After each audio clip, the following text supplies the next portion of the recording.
Estimados amigos, buenas tardes. Hoy es 31 de julio. Llegamos al final de este séptimo mes del año y, como siempre, tenemos cosas interesantes que tomar en consideración, sobre todo en lo referente a la situación de las leyes de inmigración. Hoy tenemos a la abogada Mayra Martínez, quien va a estar conversando sobre la reciente acción tomada por el presidente Biden en relación a inmigración y también sobre el paro humanitario. Entonces, Mayra, buenas tardes. Buenas tardes, muchas gracias. ¿Cómo le ha ido? ¿Cómo ha estado todo? Todo muy bien, gracias por la invitación. Bueno, entonces yo creo que una de las cosas que la gente todavía, a pesar de todo lo que se ha dicho, a pesar de todo lo que se ha divulgado, la gente todavía tiene dudas, tiene preguntas, tiene cosas que indagar, porque esto es un paso muy importante. Entonces, yo creo que la primera pregunta que se hace todo el mundo es, ¿será que yo puedo aplicar? ¿Será que yo califico? ¿Será que mi familia también puede calificar? Tengo un hermano, un amigo, qué sé yo. ¿Quién es elegible para esta acción ejecutiva que determinó la administración Biden? Okay. Bueno, el día de hoy vamos a hablar sobre el parón. Obviamente es un beneficio que nos está otorgando esta nueva administración, pero hay dos puntos muy importantes que tenemos que tomar en cuenta. Número uno, Inmigración o USCIS no va a estar recibiendo aplicaciones hasta el 19 de agosto. Es decir, si enviamos documentos, si alguien te está diciendo, contrátame, paga, vamos a llenar documentación, la vamos a enviar a inmigración, no, eso no existe ahorita. USCIS o el Departamento de Inmigración nos ha informado que no estará recibiendo aplicaciones hasta el día 19 de agosto y todavía tenemos que esperar los lineamientos finales. Y estos lineamientos finales de este proceso se van a publicar en los días siguientes a través del Diario Oficial de la Federación. Entonces no tenemos tampoco todos los requisitos, tenemos en general los requisitos, pero no tenemos los detalles específicos todavía. Por ejemplo, no tenemos en detalle qué aplicación o aplicaciones tenemos que llenar, qué costo o qué tarifa inmigración va a estar solicitando. Tampoco tenemos información sobre qué personas van a calificar en relación a delitos menores. Es decir, necesitamos una guía y necesitamos los últimos detalles sobre si algunos delitos nos van a afectar o si el carácter moral va a ser parte de los requisitos, pero todos esos detalles nos los va a dar una vez que esté la publicación en el Diario Oficial. Entonces ahora, ¿quién es elegible? Para saber quién es elegible, bueno, es cualquier persona que estaba en el país sin documentos, es decir, debió haber entrado sin documentos. Si la persona entró con una visa de turista, si la persona entró con una visa de estudiante, no califican. Si la persona ingresó al país sin documentos, pero en la frontera se les detuvo y se les procesó y se les dejó salir con un parol o con un tipo de alguna admisión, necesitamos revisar qué tipo de documentación tienen, con qué admisión, es decir, muchas veces nos dan un parol, una admisión al país, entonces si esa persona ingresó por frontera y le dieron un parol, tampoco puede aplicar para este beneficio. Si no recordamos, si no tenemos esas copias cuando nos detuvieron, vamos a tener que pedir una folla. ¿Y qué es una folla? Pedirle al gobierno nuestros récords, una copia de todos los documentos que tienen en nuestro expediente, ¿ok? Entonces es súper importante que consulten a un abogado de confianza para que se vayan preparando con estos prerequisitos que ya tenemos. Vamos a repetir la fecha en que ya está abierta la posibilidad de que la gente pueda comenzar su trámite. Es el 19 de agosto. 19 de agosto. Sí, hay que tomar en cuenta que de aquí al 19 de agosto pueden suceder muchas cosas. Se puede interponer una demanda en contra de este beneficio, entonces va a estar en las cortes, se puede detener este programa. o simplemente no se implementa. Entonces muchas cosas también pueden suceder de aquí al 19, así que hay que esperar siempre a que en el diario oficial de la Federación nos den las últimas instrucciones y nos den los requisitos específicos. Entonces, ¿quién es elegible? La persona que está sin documentos aquí, que ingresó muy comúnmente por frontera, sin ningún tipo de permiso, sin ninguna visa, sin ningún parol. Ahora, creo que usted lo acaba de comentar, abogada, en relación a las limitantes. Hay personas que desafortunadamente, estando en este país, han tenido algún problemita ahí legal. Todavía no se sabe cuáles son las implicaciones que esto pueda tener. Todavía no tenemos los detalles, pero como regla general, alguien que va a obtener una residencia tiene que ser una persona admisible al país. ¿Y qué significa ser admisible en este país? Una persona de buena conducta moral, una persona que no tiene crímenes mayores, no tiene felonías, es decir, algún delito que conlleva una sentencia de más de 1 año de cárcel, una persona que no es potencialmente una carga pública o que ha sido una carga pública en este país. O sea, hay muchos requisitos, pero todos esos requisitos obviamente no nos van a dar en unos días y tenemos que esperar. Tenemos que demostrar la presencia continua en este país, es decir, nosotros ingresamos al país sin documentos, pero nunca hemos salido, porque obviamente al gobierno no le gusta que las personas estén entrando y saliendo del país. Obviamente eso es estar constantemente violando las leyes de inmigración, y el gobierno es muy dado a darnos un perdón o a perdonarnos una violación, pero no múltiples violaciones. Es decir, yo ingresé sin documentos, pero esa ha sido mi única falta en este país.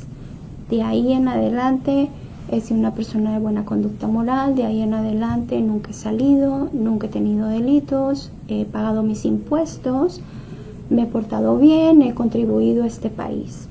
Eso es lo que desea el gobierno, y es cuando hace este tipo de excepciones para esas personas en particular. ¿Okay?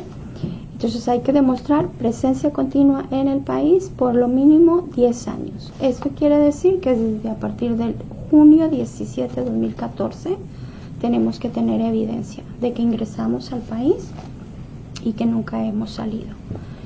Tiene que estar casado con un ciudadano americano o estar, por ejemplo, aquí en Texas se reconoce el Common Law Marriage, que significa, se reconocen aquellas uniones, ¿verdad? Irregulares, o uniones libres. Entonces el gobierno las reconoce como un matrimonio. Si nosotros podemos obtener de la corte ese documento certificado donde se reconoce que he estado yo viviendo con una persona en unión libre y que ambos nos reconocemos ante la sociedad como un matrimonio, podemos solicitar ese certificado, y si ese certificado dice que hemos estado juntos desde antes de junio 17 del 2024, entonces podemos aplicar también. O si estuvimos casados si nos casamos en junio 17 2024 o antes, también calificamos. Si nos casamos en junio 18 del 2024, lamentablemente ya no vamos a poder calificar. Otra cosa importante es que nuestro cónyuge a esta fecha, junio 17 2024, ya sea ciudadano americano, porque tal vez yo estoy casada con un residente permanente que está en el proceso de convertirse en ciudadano de los Estados Unidos.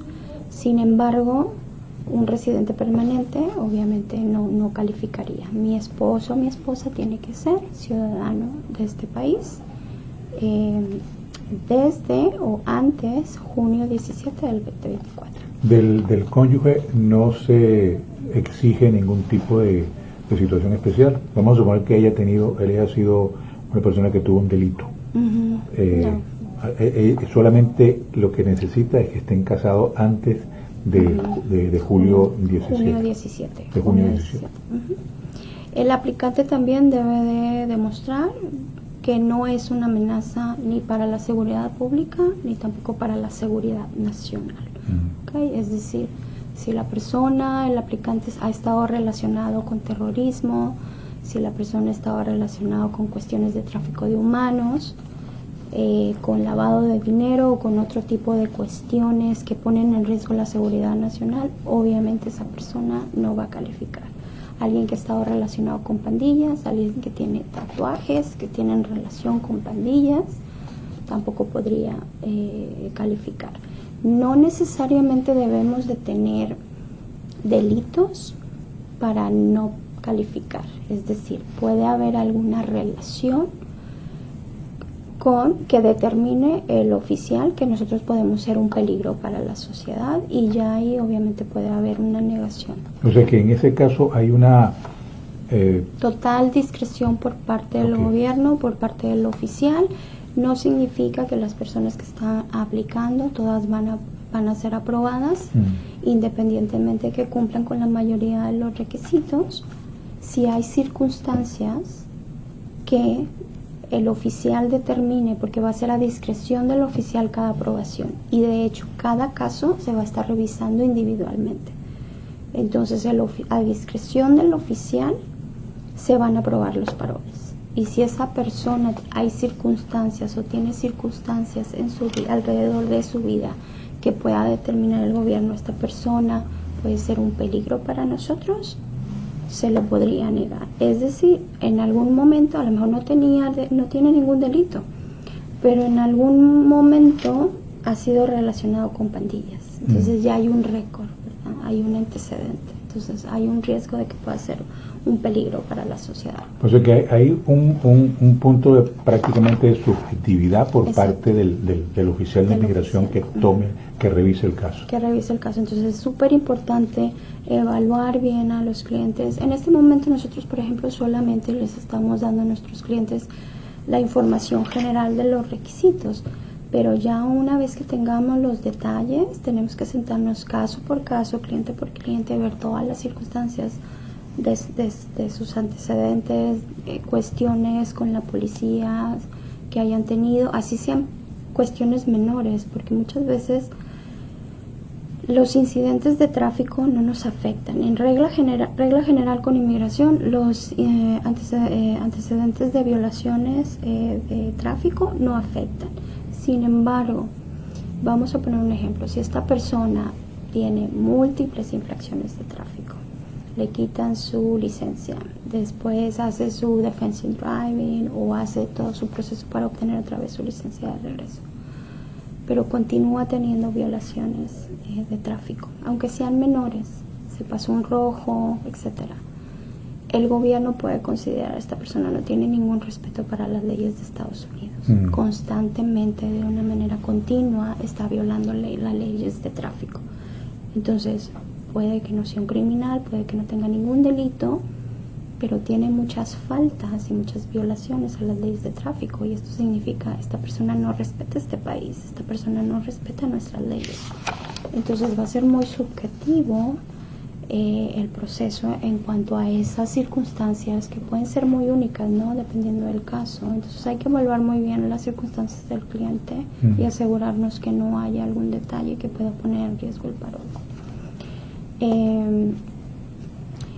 También la persona debe ser elegible para ajustar estatus en Estados Unidos, que es de lo que hemos estado hablando, es decir, a una persona que sea admisible, es decir, una persona que no tiene récord criminal, una persona que tiene un buen carácter moral, una persona que obviamente su falta fue ingresar al país sin documentos, pero a partir de ahí nunca ha salido, a partir de ahí ha reportado sus impuestos, a partir de ahí se ha portado bien, a partir de ahí obviamente ha contribuido a esta sociedad.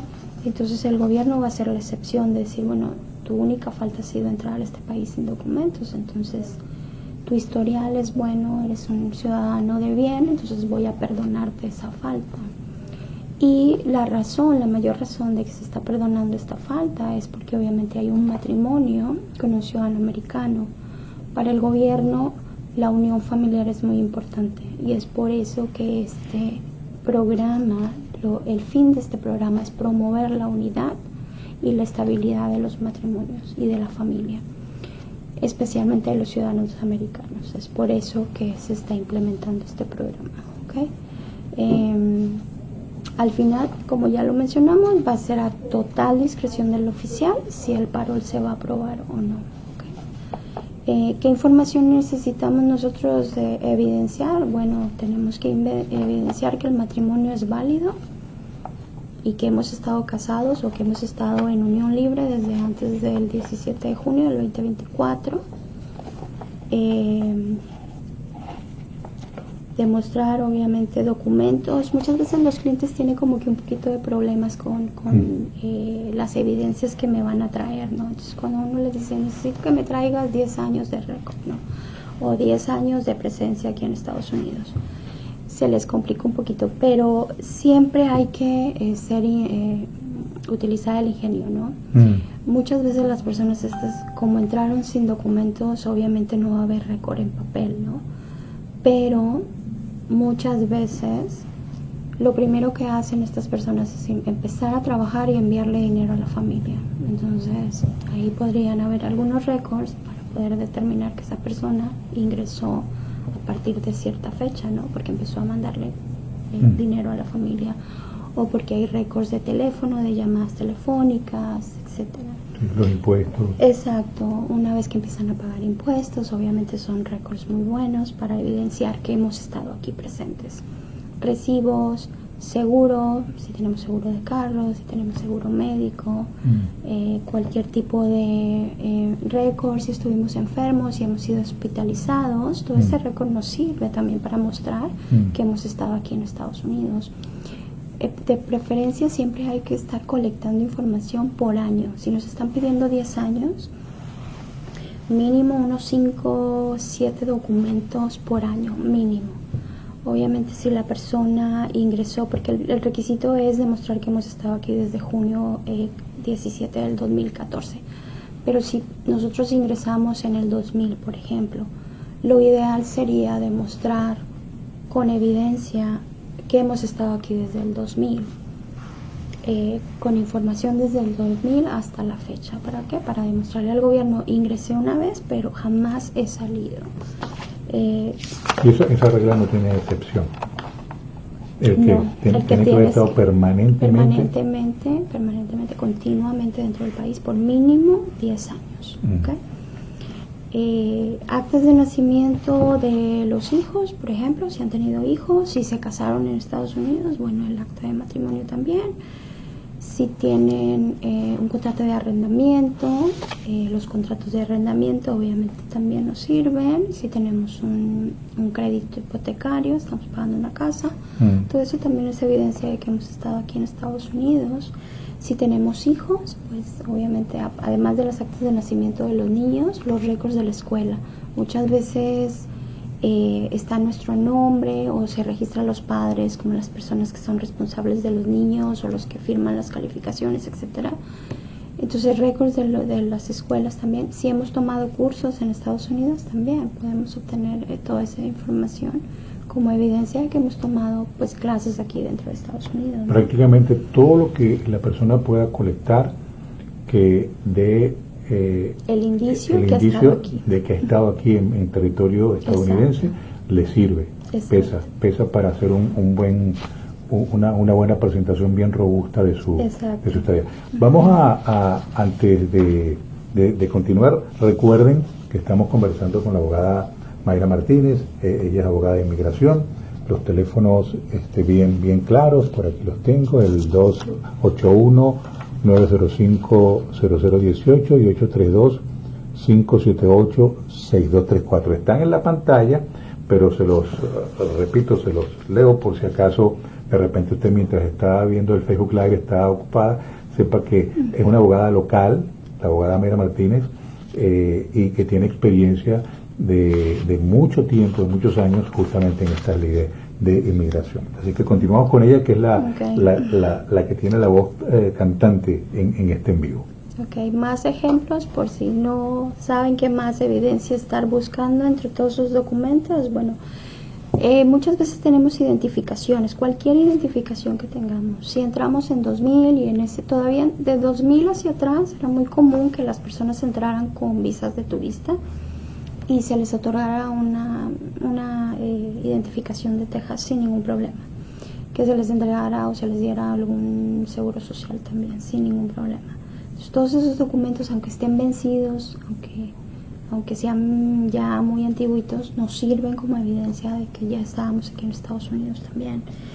Cartas de los empleadores, y hemos trabajado aquí, cheques de nómina, copias de cheques de nómina, cartas de nuestros empleadores donde hemos trabajado, y cartas de nuestros líderes religiosos. Si nosotros asistimos a alguna iglesia o algún templo, podemos obtener una carta de nuestro pastor, del sacerdote, del imán, de cualquier persona, ¿verdad?, que pueda ser responsable de esa institución y que nos pueda corroborar que hemos sido parte de la comunidad de esa iglesia o de ese templo, ¿verdad?, desde X fecha. Entonces eso también sería evidencia para poder demostrar que hemos estado aquí. Obviamente hay que ser muy ingeniosos, hay que buscar, ¿no? Muy probablemente información reciente va a ser sencilla, pero ya evidenciar muchos años hacia atrás va a ser un poquito complicado, ¿no? Es por eso que siempre les recomiendo a los clientes que reporten impuestos. No hay mejor evidencia de que hemos estado aquí en Estados Unidos que el reporte de impuestos, nuestra declaración de impuestos. Una, demuestra que tenemos una buena conducta moral. Dos, demuestra que respetamos las leyes de este país. Es muy común que los oficiales de inmigración y los jueces de inmigración se molesten y no les guste saber que un cliente, que una persona está trabajando en este país sin reportar sus impuestos, que están viviendo aquí de gratis. Eso es lo que ellos consideran. Entonces eso es súper importante. Y no hay mejor evidencia para poder demostrar que hemos estado aquí. Bueno, para terminar podemos hablar un poco de los beneficios que este programa pues conlleva. Y bueno, una vez que esté aprobado el parol, vamos a decir que el programa ya inicia y empezamos a enviar las aplicaciones. Una vez que nos aprueben el parol, que va a ser aprobado tentativamente porque no tenemos los detalles finales, ¿verdad?, de todas las regulaciones, son 3 años. Una vez que tengamos aprobado el parol, podemos obtener un permiso de trabajo, es decir, podemos aplicar para un permiso de trabajo. Según su experiencia, abogada, y yo sé que la gente que está viendo el en vivo se lo preguntará y quien lo verá después igual en este punto del en vivo va a hacerse esa pregunta. Yo entrego los documentos, ¿cuánto tiempo va a pasar para que me den el permiso de trabajo? O sea, ¿va a tardar mucho tiempo? ¿O va a ser cosa de un tiempo corto? Va a ser unos meses, va a ser unos meses, y ese va a ser una desventaja, una desventaja porque sí hay mucha gente la que va a estar aplicando, obviamente pues los tiempos de proceso se van a empezar a alargar, ¿no? Pero tenemos que tomar en cuenta que hay 2 partes de proceso. Una es solicitar el parol, y este parol es esta protección, es decir, yo entré a este país sin documentos, y solicitando este parol el gobierno me va como a perdonar esa entrada ilegal o irregular que tuve al país, y me va en automático a ser elegible para ajustar mi estatus dentro de Estados Unidos. ¿Qué significa ajustar estatus dentro de Estados Unidos? Significa puedo ahora aplicar para una residencia dentro de los Estados Unidos, porque ya me están borrando ese récord negativo que tengo, que es mi entrada sin documentos, ¿ok? Entonces, en sí este parol es para eso, para borrar ese récord. Entonces, una vez que nos dan esta protección, este parol, una vez que ya está aprobado, el cual vamos a tener que someterlo, enviarlo a inmigración, va a tardar varios meses en aprobarse. Una vez que esté aprobado, ya podemos aplicar para el permiso de trabajo. Entonces es como que 2 pasos, ¿verdad? 2 steps. Ya el segundo paso sería enviar nuestra solicitud para el permiso de trabajo, ya con la copia de que nuestro parol ha sido aprobado. Y ahí obviamente son varios meses, no sabemos cuánto, porque si va a haber mucha gente aplicando, pues a veces inmigración no tiene el suficiente staff para procesar todas estas aplicaciones, y pues va a tardar unos meses en ser procesado, pero la buena noticia es que ya van a tener su permiso de trabajo pues en proceso.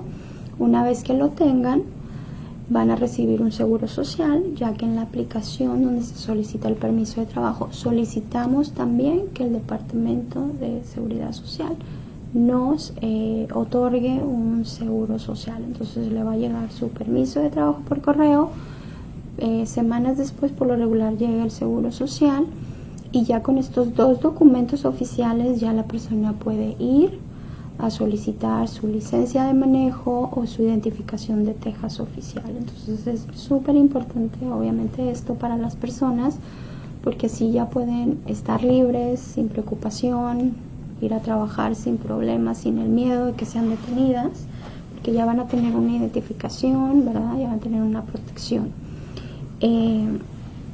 ¿Cuáles son otras ventajas? Bueno, la ventaja es no tener que salir del país. Actualmente el proceso regular para estas personas que entran sin documentos al país y están casadas con ciudadanos americanos y se les está solicitando pues su residencia, su proceso de residencia, por default tienen que salir.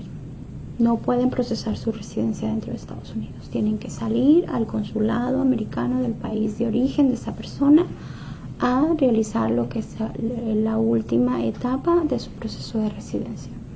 Y con este parol, esa es la gran ventaja, no van a requerir salir a realizar su proceso de residencia en su país de origen. Todo se va a realizar dentro de Estados Unidos. Siempre va a haber un riesgo cada vez que enviamos a los clientes a los consulados para sus entrevistas. Siempre puede haber un riesgo de que exista algo, de que a lo mejor el cliente no se acuerda de algo y resulta que el oficial tiene acceso a ese récord. Entonces, sacar a los clientes del país pues conlleva un riesgo, ¿verdad? Mínimo, pero puede haber un riesgo de que suceda algo durante la entrevista en el consulado y su residencia no se le otorga y por consecuencia ya no puede regresar. Tenemos obviamente que procesar a lo mejor un perdón extra, etcétera. Entonces se puede complicar un poco el caso. Una pregunta, abogada. Dicen que no hay preguntas tontas, sino tontos que no preguntan. Cuando la persona tramita el parol, cuando ya tiene el permiso de trabajo, llegamos a ese proceso, ¿ya tiene la residencia legal de los Estados Unidos? No. Ahí es donde ya podemos iniciar nuestro proceso de residencia dentro de Estados Unidos. Entonces, el proceso regular para estas personas es procesar una petición familiar primero dentro de Estados Unidos, después el expediente se va a transferir al centro de visas. Centro de visas está bajo el Departamento de Estado, que es quien nos procesa todas las personas que están solicitando una residencia, pero que al final del proceso van a salir del país a su país de origen a tener la entrevista en el consulado americano correspondiente. Entonces es un proceso de 3 etapas para estas personas que han entrado sin documentos a Estados Unidos, pero que nunca han salido del país y que están casados con ciudadanos americanos. Ese es el proceso regular. Entonces ahora con este parol vamos a evitar que el cliente salga, todo el proceso se puede hacer aquí adentro, no lo vamos a poner en riesgo de que algo suceda durante la entrevista y que ya no pueda regresar o que tengamos que hacer un trámite extra para poderlo regresar con su familia. Otra gran ventaja, no se les va a cobrar alguna multa como en tiempos pasados con la ley 245I, que obviamente en esa ley pues o esa regulación nos perdonan también la entrada irregular o ilegal al país, pero tenemos que pagar $1,000. Entonces aquí no tenemos que pagar multa, no tenemos que pagar $1,000, no tenemos que procesar un perdón, no tenemos que salir del país. Se procesaría la residencia dentro de Estados Unidos, obviamente una vez que el parol ya sea aprobado. Pero algo que tenemos que tomar en cuenta es que esa discreción del gobierno, esa discreción del oficial de inmigración que está evaluando el caso, que nos den ese parol, porque es un parol, al final es un parol humanitario y siempre hay que evaluar las circunstancias. Entonces también es muy importante tal vez preparar evidencia sobre la situación familiar de estas personas para poder que el oficial tenga conocimiento de que va a haber un sufrimiento, ¿verdad? o cuáles serían las consecuencias dentro de la familia si es que el parol no se aprueba. Entonces no nada más mostrar que cumplimos con los requisitos, es decir, que estamos casados con el ciudadano americano, que hemos sido unas personas de buena conducta moral, que nuestra única falta ha sido la entrada irregular, pero además podemos complementar los casos con información acerca de las circunstancias que existen en la familia, y que el negar un parol a esta persona pues va a causar un sufrimiento a esta familia. Entonces, no sé, por ejemplo, hay pequeños menores de edad, y si a la mamá no le otorgan el parol,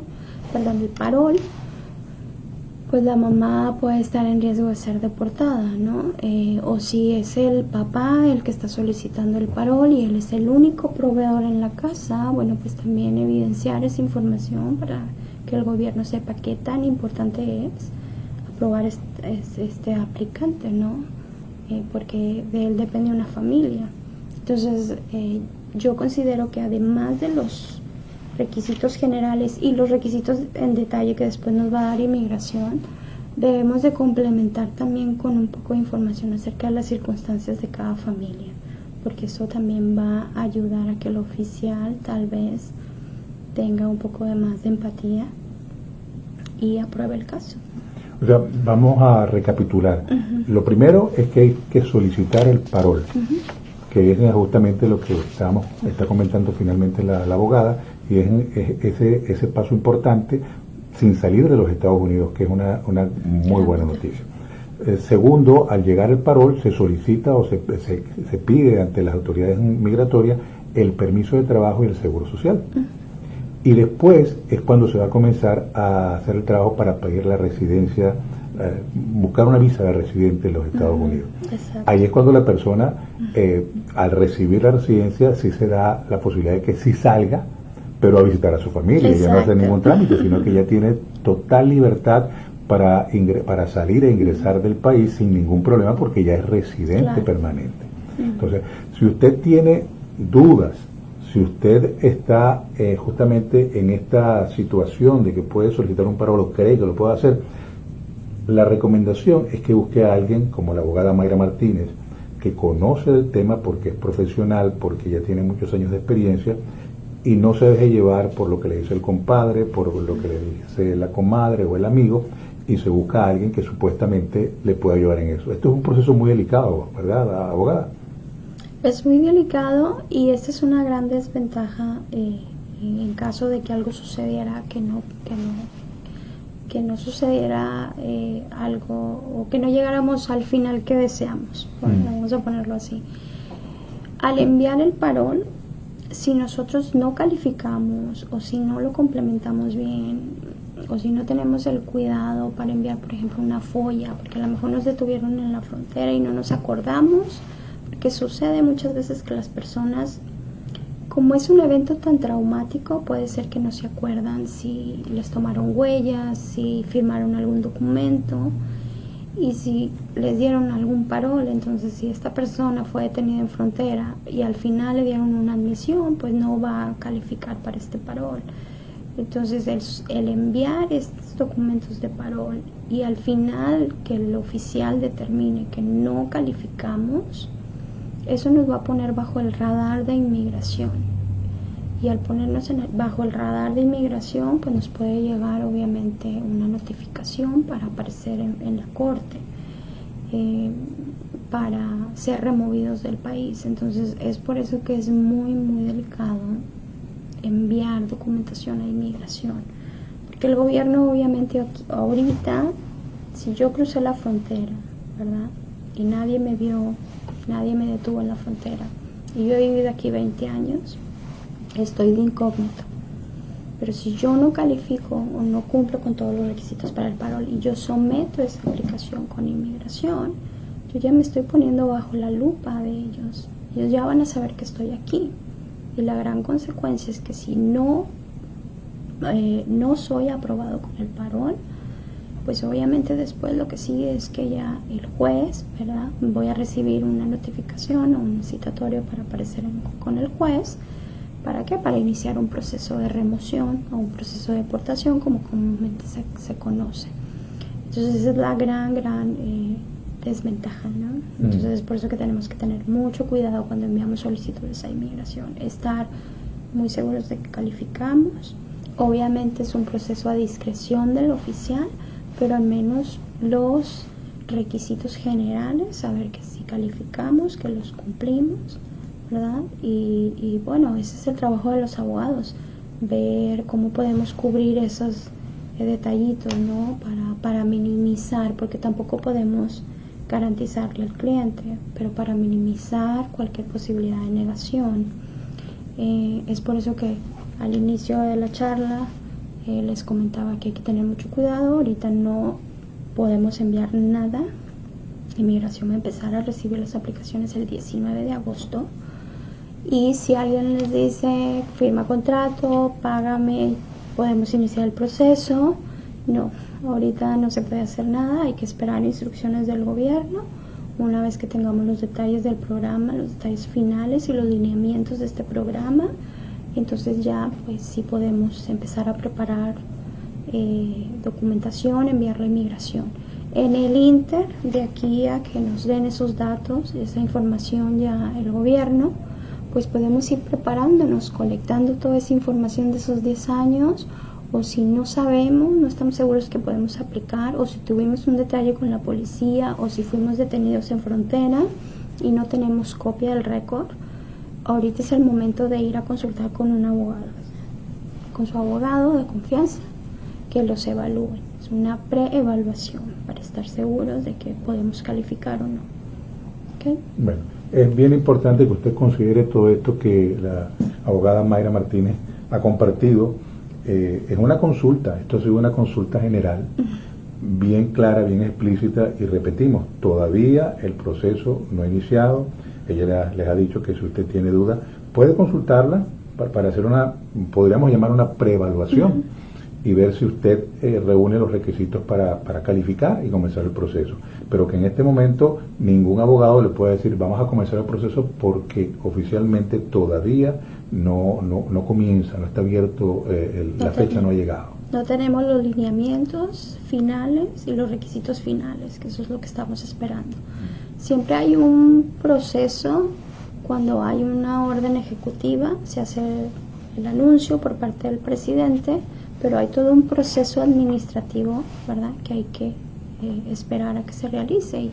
Y ahorita estamos en esta etapa de que tienen que aparecer todos los requisitos ya oficiales en el diario oficial de la Federación, y eso todavía no ha sucedido. Entonces estamos esperando a que eso se publique ya para que se convierta oficialmente en una regulación, en un programa o en un beneficio para todas estas personas, y ya después Inmigración empezará a implementar lo que es nueva regulación migratoria. También hay que, y esto lo pregunto yo, hay que considerar que este es un año electoral, que pueden haber cambios administrativos. Exacto.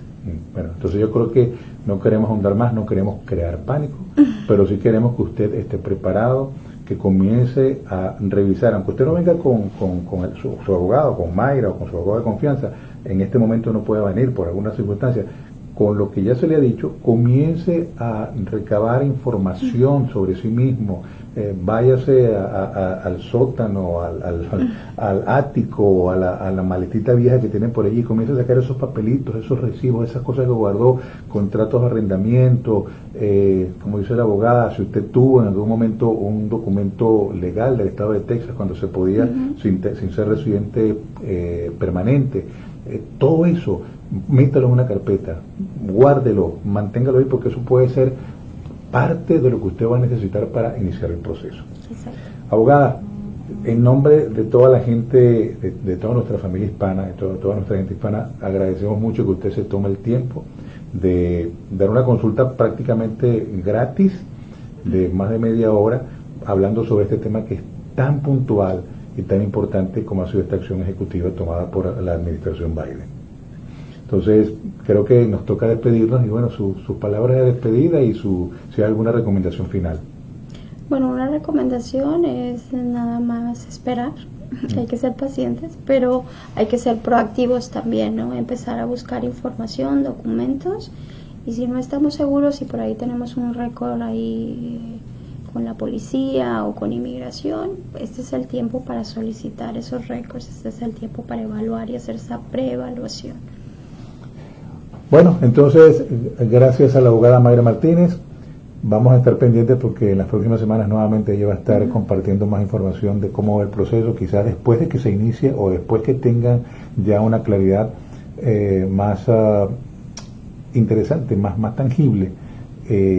Vamos a pedir a la abogada que nuevamente se conecte con todos ustedes, amigos, y les comparta justamente si hay alineamientos, si hay alguna acotación especial sobre esta acción tan importante que puede cambiar la vida de muchas familias, de millones de familias hispanas en los Estados Unidos. Así que bueno, gracias, abogada.